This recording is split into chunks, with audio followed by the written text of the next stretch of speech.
KCET exam ಅಲ್ಲಿ ಯಾವ ತರ ಟೈಮ್ ಮ್ಯಾನೇಜ್ಮೆಂಟ್ ಮಾಡಬೇಕು ಅಂದ್ರೆ ಫಸ್ಟ್ ಏನ್ ಮಾಡಬೇಕು ಅಂದ್ರೆ ಮೋರ್ ದನ್ 45 ಸೆಕೆಂಡ್ ನಿಮಗೆ ಆ ಕ್ವಶನ್ಗೆ ತಗೊಳ್ತಾ ಇದೆ ಅಂದ್ರೆ ಸ್ಕಿಪ್ ಮಾಡ್ಬಿಡಿ.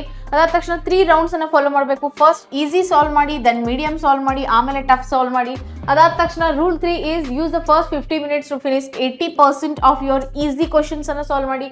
ಅದಾದ್ಮೇಲೆ start with your strongest subject. Physics ಇದೆಯೋ, ಕೆಮಿಸ್ಟ್ರಿ ಇದೆಯೋ, ಬಯಾಲಜಿ ಇದೆಯೋ, ಮ್ಯಾಥ್ಸ್ ಇದೆಯೋ, ಯಾವ್ದು ನಿಮ್ದು ಸ್ಟ್ರಾಂಗೆಸ್ಟ್ ಸಬ್ಜೆಕ್ಟ್ ಇದೆಯೋ ಅದನ್ನ ಫಸ್ಟ್ ಸೆಲೆಕ್ಟ್ ಮಾಡಿ. ಅದಾದ ತಕ್ಷಣ number 5 is physics and chemistry use direct formulas. Okay, avoid solving the derivations. Okay, derivation ಅನ್ನ ಸಾಲ್ವ್ ಮಾಡೋದು ಅವಾಯ್ಡ್ ಮಾಡಿ. ಅದಾದ ತಕ್ಷಣ rule number 6 biology is fastest scoring. So biology ಮೇಲೆ ತುಂಬಾ ಫೋಕಸ್ ಮಾಡಿ, ಫಾಸ್ಟ್ ಸ್ಕೋರ್ ಆಗುತ್ತೆ. ಸೊ NCERT ಇಂದ ಇಟ್ ಈಸ್ ಇನಫ್. ಸೊ ಅಲ್ಲಿಂದ ನೆನ್ಪು ಮಾಡ್ಕೊಬಹುದು. ಅದಾದ ತಕ್ಷಣ ರೂಲ್ ನಂಬರ್ 7 ಲಾಸ್ಟ್ 5 ಮಿನಿಟ್ಸ್ ಏನ್ ಮಾಡಬೇಕು ಅಂದ್ರೆ ಓನ್ಲಿ ರಿವ್ಯೂ ಮಾಡಬೇಕು, no new questions. Last 5 minutes ತುಂಬಾ ಇಂಪಾರ್ಟೆಂಟ್ ಆಗಿರುತ್ತೆ. ಏನ್ ಮಾಡ್ಬೇಕು ಹೇಳಿ, ಬರೀ ರಿವ್ಯೂ ಮಾಡಿ ಹೊಸ ಕ್ವಶನ್ಸ್ ಅನ್ನ ಸಾಲ್ವ್ ಮಾಡಕ್ಕೆ ಲಾಸ್ಟ್ 5 ಮಿನಿಟ್ಸ್ ಅಲ್ಲಿ ಅವಾಯ್ಡ್ ಮಾಡಿ, ಕಂಪ್ಲೀಟ್ಲಿ ಅವಾಯ್ಡ್ ಮಾಡಿ.